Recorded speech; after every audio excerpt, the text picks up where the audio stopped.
But I really don't have any regrets. I really don't. I've lived exactly how I've wanted to. I've tried my hardest every single time. I didn't win the matches that maybe I should have always won, but I really gave it my all. So that for me is enough.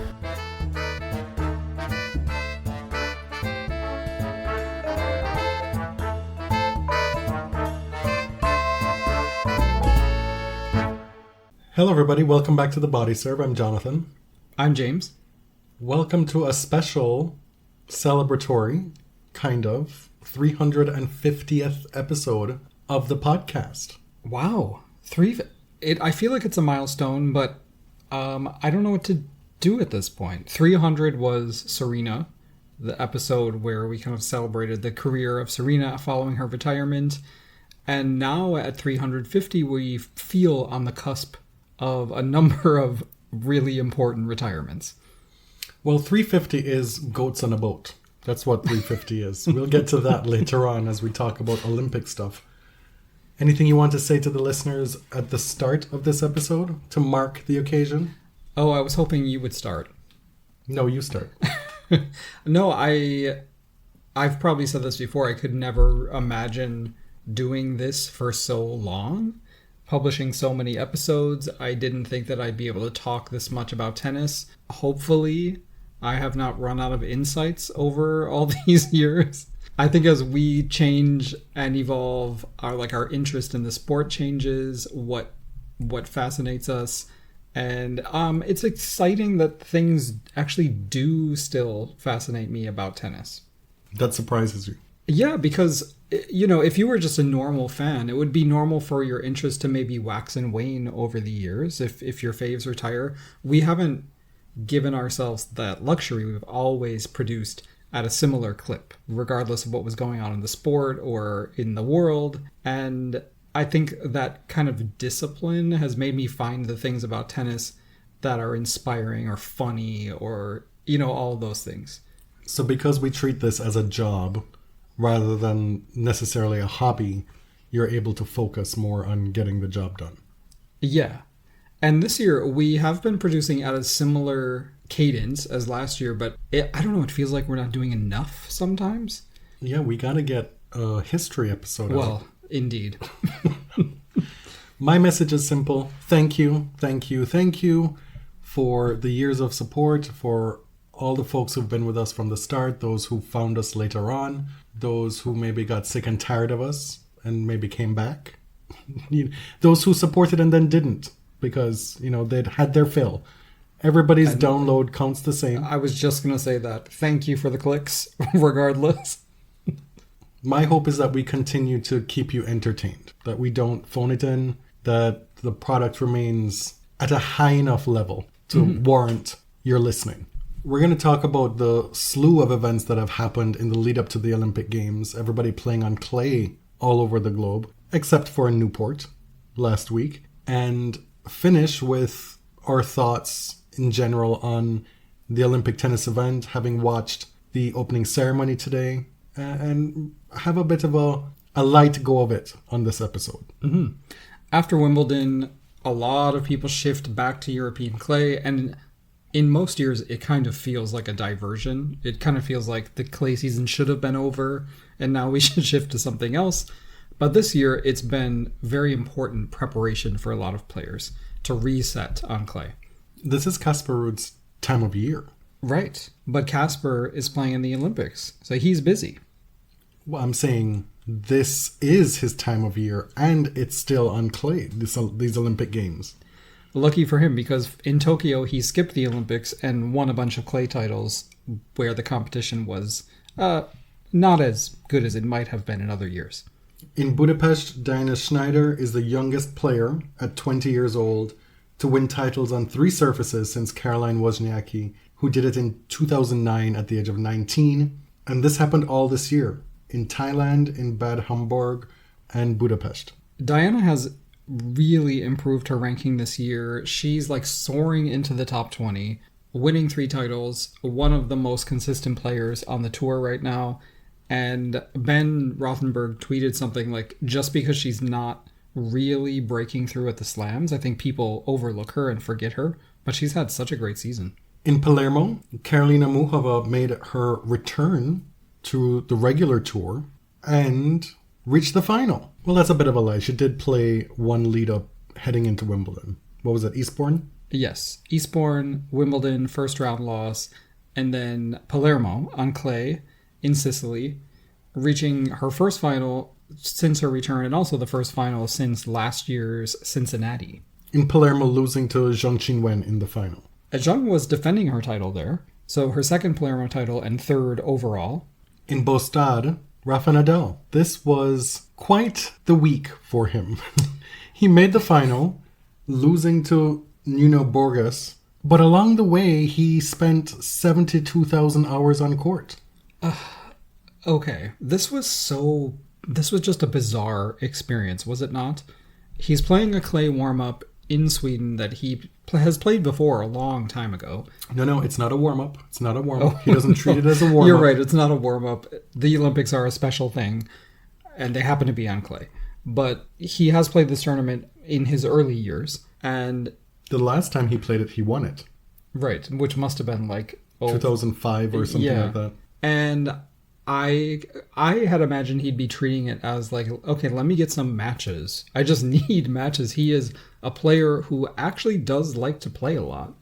And over the years, he's found it difficult to just ramp up out of nowhere. You know, match play is what gets him ready for big events. But he wins his first match. He dispatches Cam Norrie in less than 2 hours. An impressive win. Mm-hmm.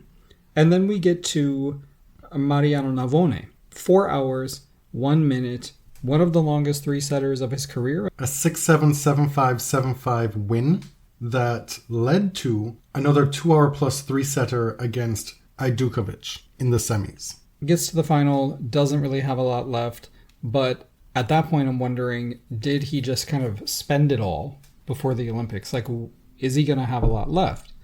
And so now we're at the Olympics. He is in the singles draw, in the doubles draw with Carlos Alcaraz. And Carlos Moya is feeding to the media that Rafa may or may not play singles. By the time you listen to this, you may know the answer. He is currently in the draw, but we don't know if he's going to play. And it seems to be a thigh injury that he's dealing with. The thighs wrapped and strapped as he's practicing in doubles with Carlos. He was apparently set to play a practice set with that guy and had to cancel that practice in singles, took the day off, and then the next day showed up to play a practice set in doubles alongside Carlos. Mm-hmm. And we were told that within a 48-hour window, he'll make a decision on whether or not he will play singles. You noted here that Rublev lost to number 121 Tirante from Argentina. I feel like you just were rubbing salt in the wound there, or did you have anything you wanted to add? It was a notable loss. Yeah. What can I say? Tirante did reach the semis, losing to the eventual winner, Borges. And this week in Austria, he beat Dominic Thiem. Don't forget to, at this tournament, we got the doubles pairing of Rafa Nadal and Casper Ruud. They made it all the way to the semifinals. Granted, they didn't need to win many matches to get to the semifinals. But by that point, Rafa had spent so much time on court in singles that he pulled out of doubles. Mm-hmm. Matteo Berrettini is lighting up the summer European clay. In Gstaad, he beat Felix, he beat Stefanos Tsitsipas back-to-back, and then won the title in straight sets by beating Alice in the final. And now this week, he's in another final in Austria. We'll talk about this a little bit later, but with Sinner's withdrawal, that would have been a perfect entree for someone like Matteo to jump in for the Italian team. Unfortunately, that is not possible, according to Olympic rules, because the withdrawal was too late. Yeah, they just pick any old person that's on site. Whoever's there. I don't know the actual rules for that. I just know that when you look at the rankings of people in that singles draw, you'll see some very high-ranked players filling in. Matt Ebden. Mm-hmm, like low or no rank at all. Hassa. Moving over to Newport, Rhode Island. If you've ever seen The Gilded Age, you may have seen them film an entire episode at the Newport Casino, which is where the International Tennis Hall of Fame is located, where this tournament is located. And back in the day, like in the 19th century, Newport was a really important resort vacation town for the very wealthy of like New York and New England. So it still has that feel. You know, I've never been, but you can definitely see and feel that vibe from the TV.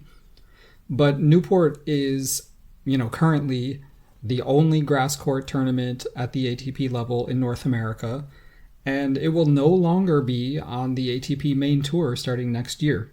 We heard earlier this year that the tournament was done for, but we got an update, an optimistic update, that it will now be a joint challenger for men and women. On the WTA, that's a 125. On the men's side, the 125 is the highest level of challengers. It will feature equal pay, and it'll be during the second week of Wimbledon. This year, in its final hosting as a main ATP tour event, Marcos Giron won the first title of his career. At age 30. He saved match point against Alex Michelson, a young chap from the United States who made the final last year as well as an 18-year-old.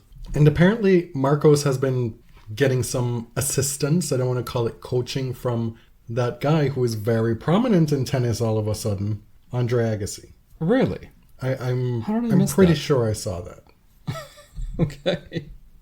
The ATP website has an article out talking about Agassi being kind of a mentor to Giron. Not an official coach, but somebody who's been there for him for the last few years. Oh, perhaps Laver Cup is calling if he can get his ranking up high enough. He beat Chris Eubanks in the semis there in Newport, and Chris was able to protect some of his grass points from last year, but he had a lot to defend, and he did not defend them at Wimbledon. Chris is just outside the top 100 right now, after having been inside the top 50 for much of the past year, based on his strong spring to summer results last year. I hope that he's able to have a nice little run again at some point, get back up inside that top 100. Yeah, Chris and Marcos are both on the U.S. Olympic team, so they're both in Paris now. Marcos was actually an Olympian for 2020. Wild that we don't call it 2021, because that's when it actually happened. And this is Chris's first Olympics. Something else that happened in Newport, we saw the return of Riley Opelka to the ATP Tour. Yeah, he has been. Aren't you happy? I'm happy for him. Good luck to that man, to quote his longtime girlfriend. Oh, are we going there? Well, really, let's just be 100 at this point. Do we know that for sure? I mean, we can assume. No, we can assume. And I don't have any top secret information. The Williams family is very private, but I feel like maybe there's a boy toy situation going on. We know that they like to go to museums. They like art, and they like fashion, and they do art and fashion-y things together. Right. That's the only time we see them together. So Riley has been sidelined with injury for a long, long time. So much so that people were wondering, is Riley ever coming back? And anybody who's dealing with those kind of injuries, I'm very happy when they're able to get back on tour. It's genuinely good news. Making the semifinals. And that good feeling was squashed almost immediately. For me, at least. The ATP announced earlier in July that they would revert to pre-COVID protocols starting after Wimbledon, whereby ball kids will now be delivering towels directly to players again. We've talked on the show. Lots of people have said it online. It seems to be a near universal belief by people who follow tennis intently that the practice of ball kids handling dirty, stinking, sweaty towels with their bare hands is disgusting. And that it was one of the things that came out of COVID, or tennis being played in a COVID era, that we should adopt full time. No, the ATP has decided that we are going to be as disgusting and dirty and grimy on court as many of our players are off it. And on. Well, they said this was not a choice. So every ATP tournament has to accommodate this provision, in their words. And it's something the players want. Right. But the players are not required to use the ball kids. right? Some players continued to use the little boxes, little buckets, and got their own towels. Tennis has been plagued over the past few, probably decades, with every point toweling. I don't know that it's 100% necessary after like a double fault, but it's just a habit, right? Players use the towel on basically every point. And tennis officials are always trying to speed up the game. They're always trying to figure out what younger people want to bring in to watch the sport. It's always, okay, we've got the shot clock. Now we got to get the pace of play as quick as possible. Like, okay, is that it? Like, is that what is stopping tennis from breaking through in North America? I really just don't think it is. I don't think it's a totally habitual thing with the towel. I think there's practical reasons. Well, sure. Though needing to have dry hands with your tennis grip is very important in tennis. Mm-hmm. And these guys sweat like crazy. Yes, some more than others. Yes. I mean, Rafa is a sweaty player. He uses the towel constantly. But he's dripping everywhere. Yes. I mean, the extra steps do add time to the match. You all can see that. And on certain courts that are really, really big, players have to walk quite far to get their towel sometimes. Why can't we have a little robot that's remote controlled? I know. Employ somebody to be courtside, have like a little mini drone robot thing going on whereby bzzz, take it, put it back and fly back and sit down. Exactly. They have those little drones that deliver packages, right? On sidewalks. We have one of those private security surveillance dogs at Madrid. They can't be put to like actual use. So Opelka made some quip this week regarding the towel situation. Yes. He said that the ball kids are being too slow, and if you don't speed it up, the umpire is going to yell at me for taking too long. Well, hon, you could always just get your own towel. Like, your strides get you there quicker than most. Take 3 strides and you're there. It's just like, I'm sure a lot of players are excited that it's back, but it makes them look entitled. It makes them look pampered. I just can't really visualize any other sports that do things like this. Sure, correct me if I'm wrong. It makes them look entitled to the 500 people on tennis Twitter who pay attention to these things. I guarantee you, again, the things that we get so outraged about on this podcast and on tennis Twitter, people don't care at all. Right. At not one bit. Well, okay, forget the entitled thing. It is gross. It's very gross. I feel like that's objective. Why are we dealing with your bodily fluids? Like, sometimes there's blood on these towels. Why should children be touching them, or anybody, without gloves? Welcome back, Mr. Opelka. Like, here's your $200 gift card to the tournament gift shop, Well, because they always yell at me and say, oh, it's not unpaid labor. It's a once-in-a-lifetime experience, touching a tennis player's bodily fluids. Okay, so if back in 2010 you were at a tournament and Rafa is throwing his towel into the stands, would you not be falling ass over tea kettle to get it? What are you asking me? I'm not freaky like that, okay? Would you not want the towel? I'm saying, would you be grossed out by the towel? I have some decorum. In that situation? I have, standards of hygiene. I understand. You've still not answered the question. Oh, no. I would definitely grab that towel. But that's my choice. In Hamburg, this was so good. This was like the best thing that happened to me all of last week. And it happened to that guy. Making the final on his home court, defending champion, and losing one of the better 3-set matches of the year on the ATP Tour. He lost that final to Archie Fils, who won the biggest tournament of his career. I believe it was his 3rd title overall and first ATP 500.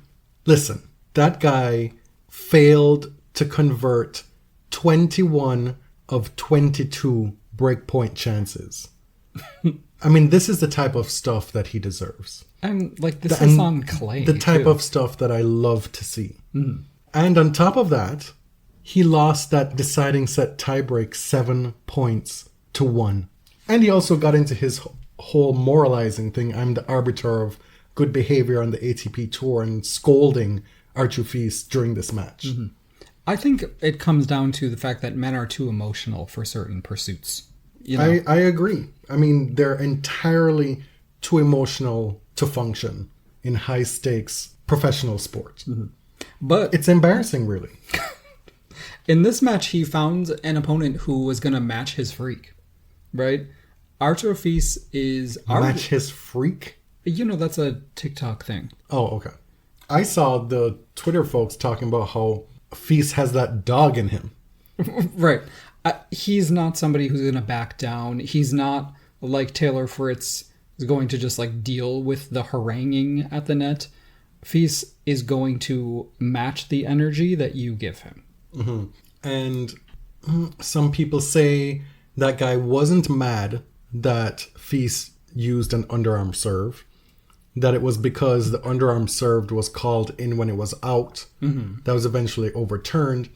But then he was talking to him on the changeover, and I just don't have the bandwidth to give that man any grace in assuming good in his behavior. And so I saw it and I ran with it, and I'm happy with my decision. And at the end of the match, Fils is being interviewed and he's explaining his decision at the end of that third set to use an underarm serve. Mind you, a totally legal shot. Mm-hmm. Totally within the rules. And I should hope, we've moved past, as a collective viewing public, this bullshit that it's bad sportsmanship. Because that guy is standing back in Timbuktu. Wait, have we made a official proclamation about that?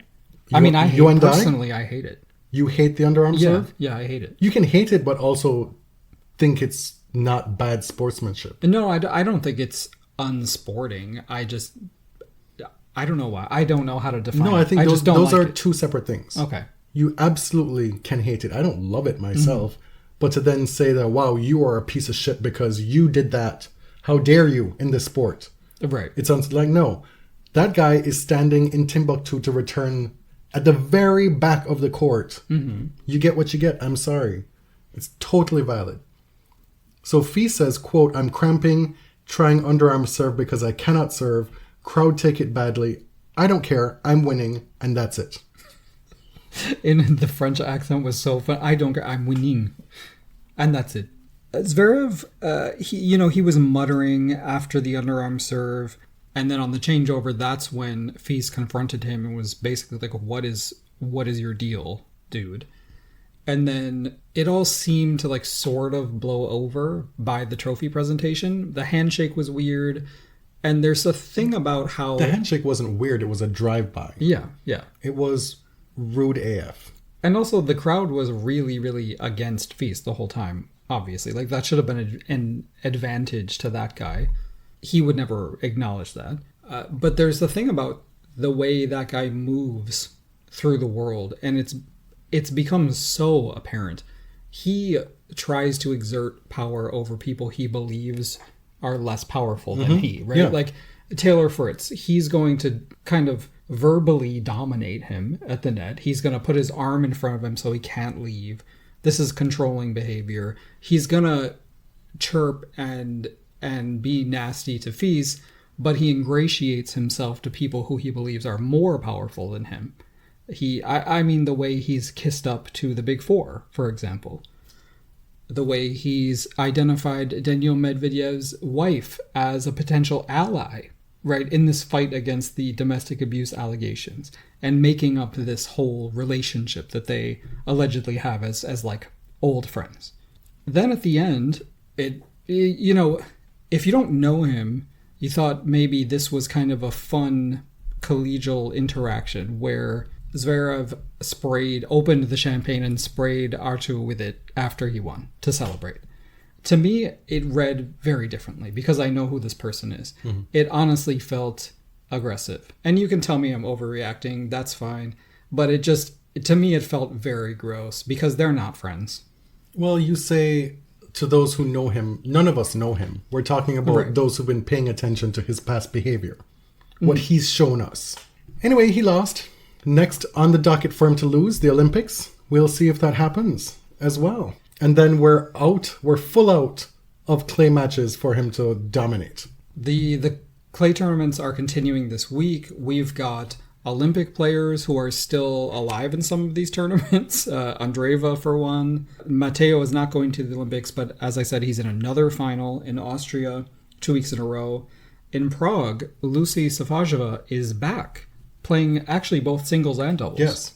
And there was a false start. I think it was last year, right? That it wasn't a false start. Well, she told us she wasn't coming back. No, but that she was only trying to play the tournament to be like a mentor or chaperone to her niece. Yes, but it was a false start because she did not realize you cannot play a real sanctioned tournament without going through the anti-doping protocols. Right. So now she has done that, and she can play real tournaments. And this seems to be a real restart of some sort.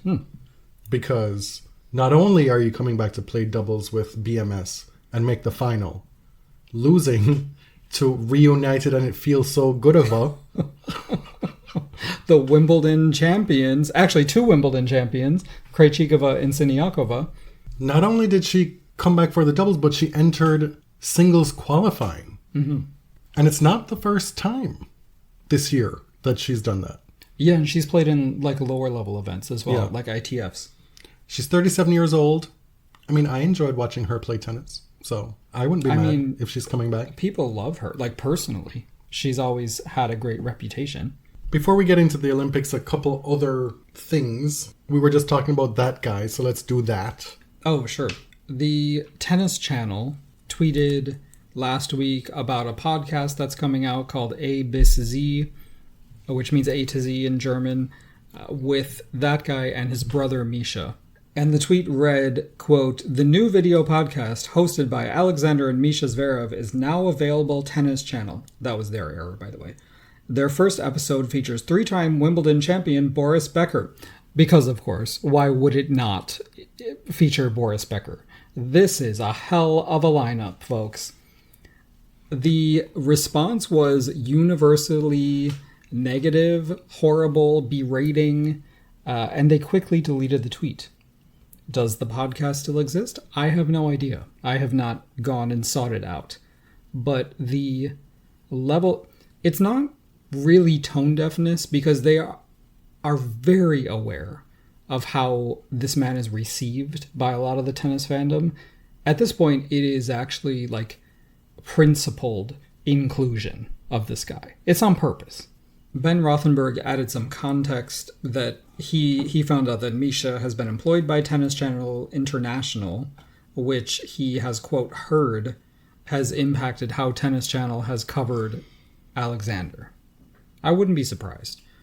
Tennis Channel is owned by Sinclair Broadcasting. This is a company that's been under fire for years for packaging essentially right-wing propaganda and sending it to their local news outlets and forcing them to air it. This is a right-wing ideological company. Anything they do on Tennis Channel does not surprise me. But we also know how long they stayed in bed with Justin Gimelstob as well. Yeah. This is who they are at Tennis Channel. And so for me, it's like, stop acting like this is just obliviousness. At this point, it's very much willful. It's on purpose. We got an update from Simona Halep. Says that she's taking extended time off to deal with a knee injury. She said that it's also been a difficult period emotionally and mentally. Mind you, we still haven't seen the full report of the CAS decision, Court of Arbitration for Sport. And this is 4 months after the ruling. I'm not saying there's a correlation there of any sort. I'm just saying I would like to still see it at some point. People are obviously wondering. The decision by CAS was so starkly different from the one by the ITIA, essentially overturning much of their case, reducing Simona's suspension to 9 months time already served. But since then, she had talked about how eager she was to return to the tour. She was in Miami in a flash. Yes. And then she left Miami in a flash. And hasn't played since. Right after losing to Paula Badosa, we haven't seen her, and it's I mean, people are wondering, like, what is going on? Is she still injured? Is this something bigger? It's not ever really a good look when you get, dinged for performance-enhancing drug. You say you're innocent, you get partially cleared, and then we don't see you for a while. She's still only 32 years old, so I don't think this is a death knell for her career. No, she just has to get right physically, and it seems that she said this is a knee thing that's kind of new, that she hadn't really dealt with before, and so she's going to give it as much time as possible to heal. We probably won't see her again until next year, I'd imagine, at this point. Right. Her lawyer, Howard Jacobs, tweeted at Ben Rothenberg and said, "We have not received the full reasoned decision yet, and I don't have an explanation for the delay." And he went on to say, "I've seen the suggestions online that it will never be published, and those suggestions are simply wrong." So there is a decision coming, according to Jacobs. The reason why it's taking so long, he doesn't know. The ITIA doesn't know. At this point, I believe it's inexcusable by CAS to make people wait this long. You made the decision pretty quickly. Why does the report take more than 4 months to deliver? And tennis is a sport, like many sports, that has handled doping very poorly in the past and in a very sketchy way. So why would you bring any further suspicion by keeping people in the dark like this? Enough! We're moving on. Oh, all right. You had a mental breakdown today. Did I?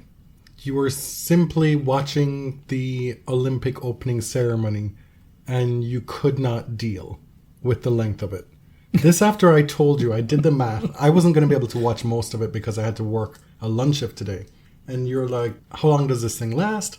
I look it up. I saw that it started at 1:30 our time. And I said to it, they estimate it lasts around 4.5 hours. And by like 3 o'clock, I see you tweeting like all kinds of things. At that point, it wasn't the length. It was like, are we going to see some countries? Are we going to see some athletes? It was all this other performance stuff that, okay, I get that it adds to the Frenchness of the occasion. Just a lot of strange shit, right? You got like Jean Valjean running through the streets of Paris and ziplining over the Seine, and he's like a masked figure. I know it's not Jean Valjean, but it's, dipping into this sort of 19th century French lore. I'm like, what is going on? Right. Then there's Lady Gaga, who's not even French. There's some people dancing, and I'm like, I thought this was about the people in the boats and the countries. Right. You just hadn't watched or paid attention to opening ceremonies in the past, clearly. No, which is totally correct. I don't think I have ever watched an Olympics opening ceremony in my entire life. I get home just in time to see Rafa and Rina on a boat carrying the torch. And this was a surprise. I mean, people were shooketh. They really brought it back home. The thing lasted quite a long time, and I guess people are accustomed to that. I wasn't. There are these very long speeches. Once they finally reach the Trocadero in front of the Eiffel Tower, the speeches really, put a damper on the occasion. But then they got going again. They did this big laser show at the Eiffel Tower, and then Zinedine Zidane comes out, who obviously is a hero, superstar in France, and he's walking across the platform with the torch. And look who he passes it off to. Rafael Nadal, a Spanish tennis player, but who has won 14 Roland Garros titles. And then they do a little more laser show stuff. It gets dark. Rafa leaves the platform. And all of a sudden, he's on a boat. And okay, I see Rafa. And you were actually walking through the door at that point. I'm like, come. And Rafa moves. And who do I see on the boat? Serena Jamaica Williams. This boat is moving. It is going fast. Yeah. Also present was Nadia Comaneci. There was also noted convicted doper Carl Lewis. Did you look that up just to be sure? I know there were suspicions. Alleged. Yes. Alleged. I just know that I saw quite a few people who were tormentors of mine in my athletics past. Ms. Marie-Josée Perec lighting the cauldron alongside that judo fella. That lady tormented me in the 200 meters with Merlinati. I thought it was just the Americans who tormented you. No. No. I mean, fabulous athlete, but I did not need that reminder today, personally. Paris, you just can't beat this setting, right? I don't know that they used it as best it could have been used through the whole thing, but they definitely stuck the landing. The last 30 minutes were lit. And then you end with Ms. Celine Dion. Oh my God. On the Eiffel Tower, singing again. Singing again. I don't care if it was lip synced. Lip synced. Yeah. Well, nobody has really suggested that. I've been like reading comms and everything. To me, I felt that it was probably pre-recorded, which is fine. Everybody does that for, well, mostly for outdoor performances. Even the legendary Whitney Houston National Anthem was pre-recorded earlier that day. It was still her. Sure. I'm just saying, I kind of want to know what she still sounds like. I want to know too. I want to know. But the moment was magical.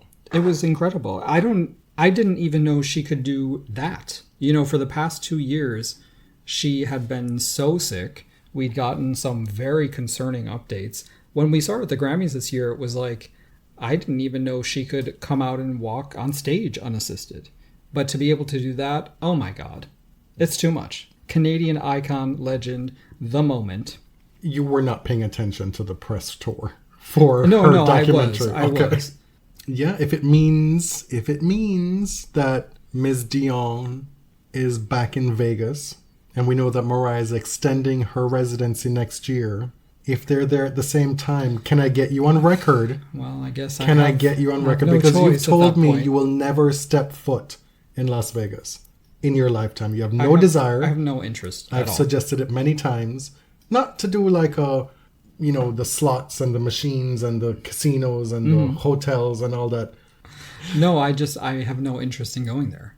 Okay. There are so many other places I'd rather go. So if those two stars align, literally, in Vegas, will you go? I'm not putting that on the record. I see what you're trying to do here, but we'll talk about the seafood buffets, and I don't know. I mean, I've been seeing those lobster buffets and those crab buffets, and it's where I want to be. Oh, okay. But they're not even near an ocean, so... Anyway, let's go back a tick. Rafa gets in the speedboat on the Seine, and they go from the Eiffel Tower back to the Louvre. This is like the reverse of the journey of the original barges or athletes or whatever. Go back to the Louvre. He passes the torch off to Amelie Mauresmo, former Wimbledon champion, Australian Open champion. She takes it into the Louvre, like plaza, courtyard thing. A number of French athletes that I don't know, and our Canadian commentators also did not know. Thank you for being so helpful. Listen, we don't have cable anymore, and CBC Gem is giving us free coverage that we can watch on our TV. So, but yeah, they weren't really telling us what was going on. Mm-hmm. And then they finished the thing at the Tuileries outside of the Louvre, and the Olympic torch thing.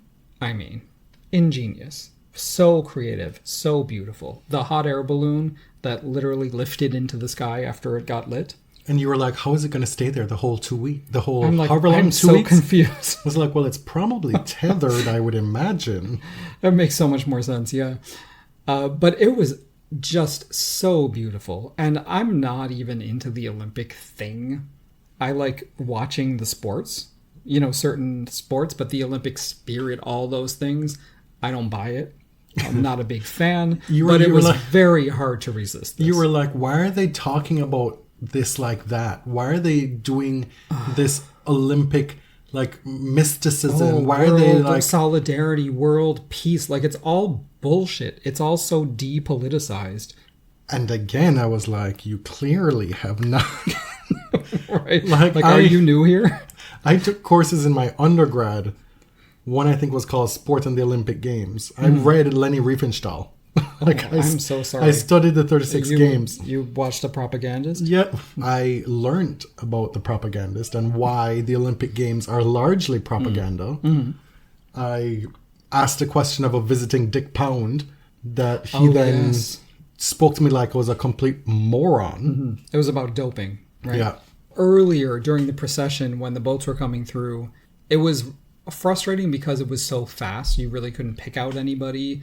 And the Sen is an incredible setting. I don't think they used it well enough. I don't think it highlighted each country. You just didn't get enough time with each country, right? And there are a lot of countries. Well, tell me about it. But the thing was still like 5 hours long. There was a lot of performance. Okay, I could have skipped a lot of that. It seems like much like after Miami, where you needed to write an email to James Blake, you should write an email to the head of the Thomas IOC or the head of IOC France. Like IOC the French Olympic Committee. I don't know. No. Overall, it was a really stunning ceremony. It was appropriately strange. But no, the Canadian commentators on our national broadcaster, CBC, were just watching the countries go by. Why are you banging on about world peace and like John Lennon's Imagine? It's like John Lennon's Imagine. Like, can you just stop and tell us who's in the effing boat? Can you tell us something about this country? Okay, about these athletes? Please. I'm making an executive decision to move on. Sure. All I know is that come LA in 2028, we best be having Venus and Serena as close as possible to lighting that torch. Yeah. Even if you come up with somebody, quote unquote, better to do it, they had best be on the final legs.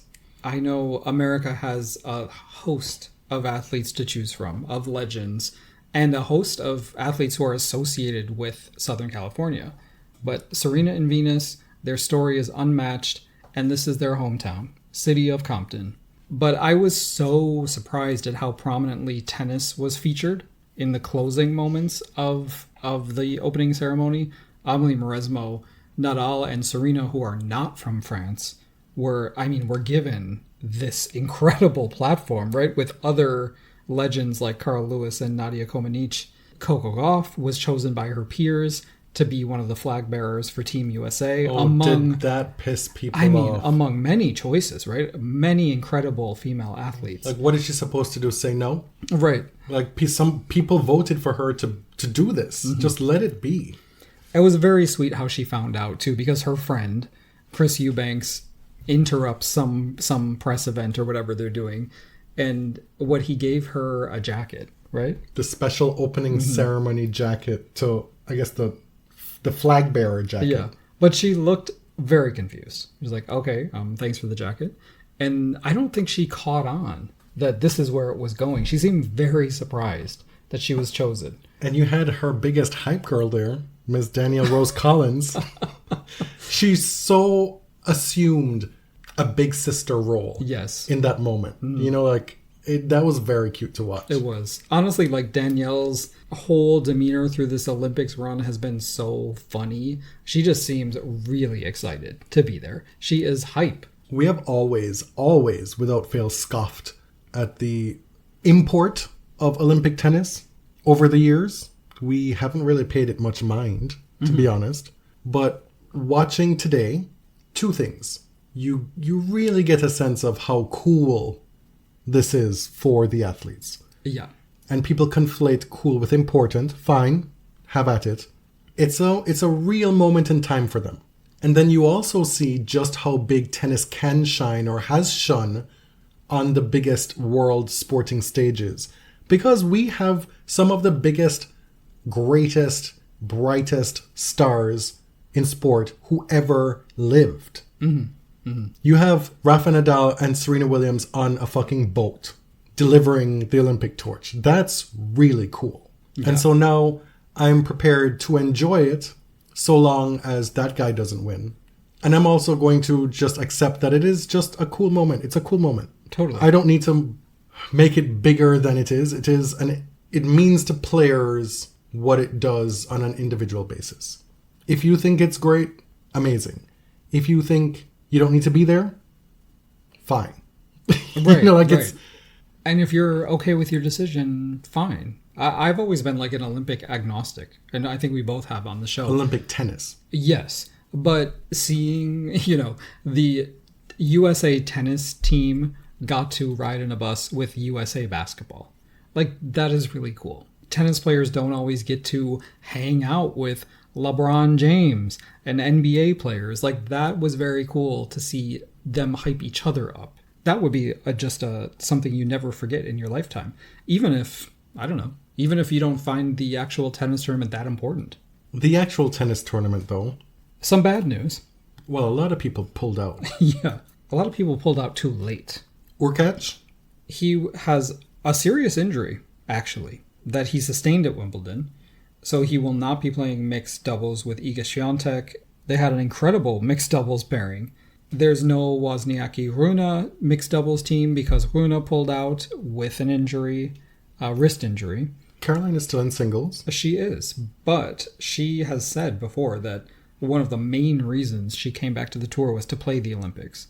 And she will play the Olympics in singles, but who knows what kind of chance she had in mixed if Holger had been healthy.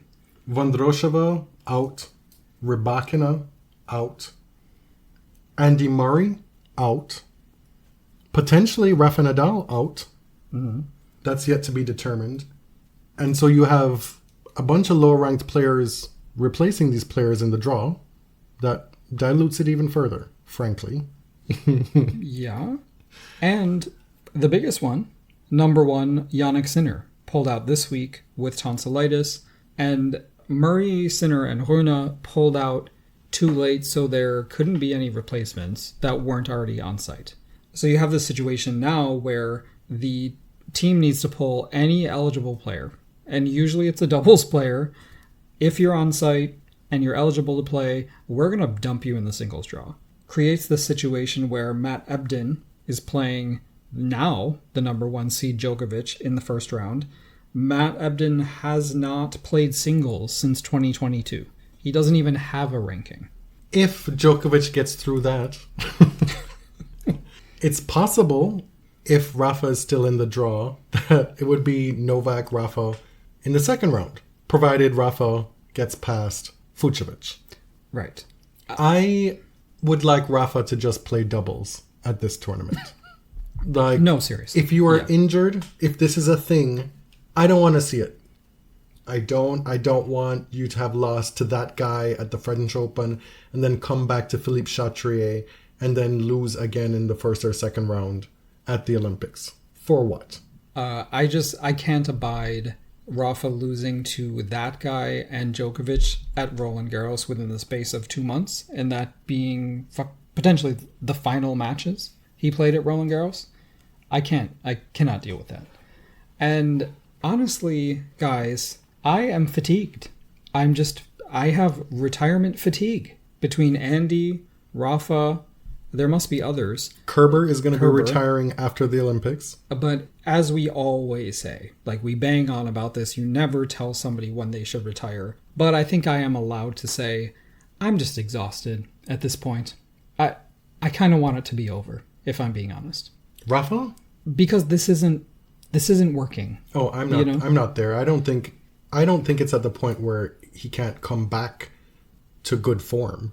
We've seen a lot of good starts. But for how long?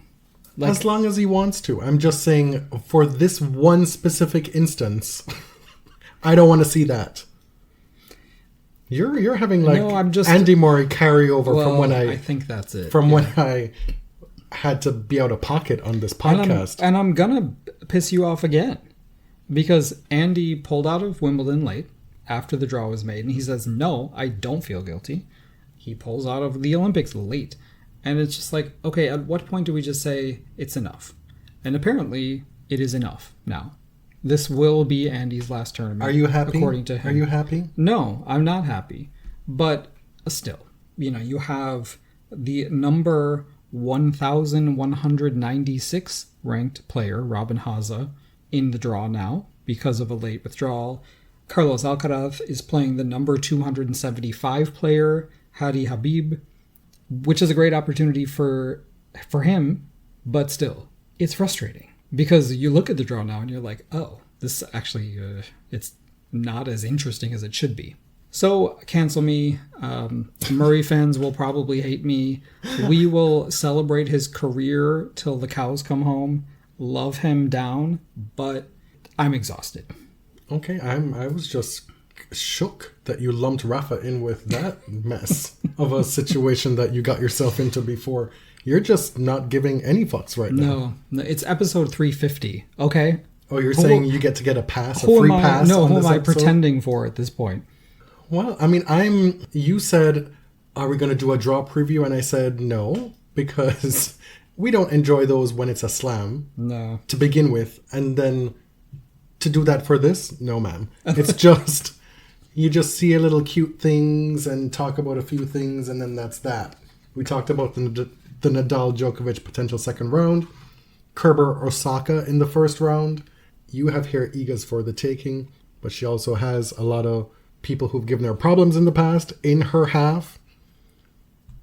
Sure. You know, we see Ostapenko and Collins again, which I feel like is a repeat of Wimbledon in Iga's quarter. Noskova potentially, I think, in the third round, but what has Noskova really done since beating Iga in Australia? This is also a different surface. Iga may feel a lot of pressure because she is the overwhelming favorite, because she's playing for a team now. She's playing for her country. People expect her to win this, and easily. So there's pressure that comes with that. But I still think, with all of that, I would be shocked if she didn't take this. Gold medalist Dinah Shnaider. Right? And I would clap.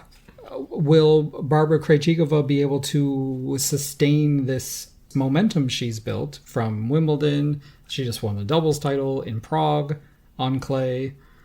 I think she will be formidable, honestly, if it gets down to the late stages. You're giving out gold medals for an event, a discipline that has 16 competitors. 32 because it's doubles, but the mixed doubles... We're talking about mixed now? The mixed doubles has 16 teams. And then you win a couple matches and you get a gold medal. Yeah, it's and then you're winner also draw. having Olympic committees willfully exclude the best mixed doubles players in the world. In favor of singles In players. favor of singles players. Yeah. So we are not getting the best players in this discipline in this tournament. So that is a big strike for me against this. Mm-hmm. And it's why the Olympic format is peculiar for tennis, right? Because tennis has 4 majors a year. Like, we know who the best is. We don't need the Olympics to tell us that. The qualification scenarios are totally different for tennis. So the draws look different. But for mixed doubles, it's so stark. And the way it works is that mixed doubles teams have to be selected from singles and doubles players who are currently on the team. And the highest ranked teams, that's your country's nomination. You can choose to select other people. Like, say, Coco didn't want to play mixed doubles. But Krajcik has not been selected to play mixed. Jan Zielinski, who has won 2 majors this year, the Australian and Wimbledon, he could have been a great partner for Iga. That's not happening. Coco at least plays doubles all the time. She's one of the top doubles players in the world in women's doubles. What has Taylor Fritz done? Right. Because in doubles, they give priority to singles rankings. Yeah.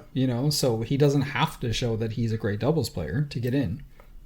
Believe me, I understand. Mm-hmm. No, I'm just... Well, maybe not everybody knows that. Okay. Yeah. That guy and Laura Siegemund are the number 1 seeds in mixed doubles. He already has the gold medal. So what's another one, honestly? What's another 2? Right? Steve Tigner from tennis.com actually picked him to win the tournament. And I hate to say it, it's not a crazy suggestion. Thank you being with us 350 times. This is our 350th till next time. Did we always do it from the start? I don't know. Well, I'll have to go back and listen. But we are more than 9 years older than we were when we started. I hope that shows. I hope there has been some shift in our thinking. No? Okay.